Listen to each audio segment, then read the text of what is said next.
सुप्रभात समस्त ओडिशावासी को आशा करुच्ची समस्त बहुत भलरे थे सेमती भलरे थांतु।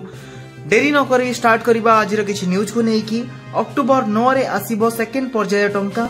बारिपदार मुख्यमंत्री निजे प्रदान करिवे टंका। सेकेंड पर्याय रे 40 लाख टंका प्रदान करिवार संभावना अछि। जेउ मानकु प्रथम पर्याय रे पैसा मिली पारि नाही सेमानकु अक्टोबर 9 तारिख रे सेमानक अकाउंट रे जमा हबो द्वितीय पर्याय पैसा। पकेबा परवर्ती न्यूज उपरे अक्टोबर 5 रे आसीबो पीएम किसान टंका।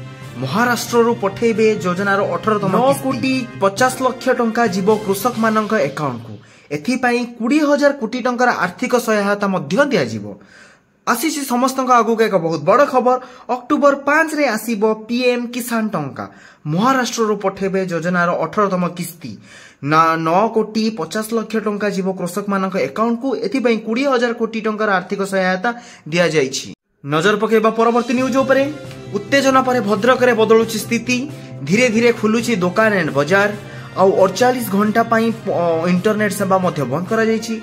पुलिस को आक्रमण घटना रे एपर्यंत मुख्य अभियुक्तों सहित 17 जन गिरफ होइछंती। सोशल मीडिया रे जन व्यक्तिर मंतव्य जुगु कोलाहल सृष्टि होइछि। सोशल मीडिया रे एक पोस्ट को नेकी ए कोलाहल सृष्टि होइतिला। बा परवर्ती न्यूज उपरे जातीय राजपथ 16 नंबर थाना जातीय राजपथ जाजपुर निकट रे बारिपदारु भुवनेश्वर जाउथिबा एक राजा नामक बस रे राति 3टा बेले जारका नामक जगह ठिया होइतिबा एक ट्रक को धक्का मारिछि।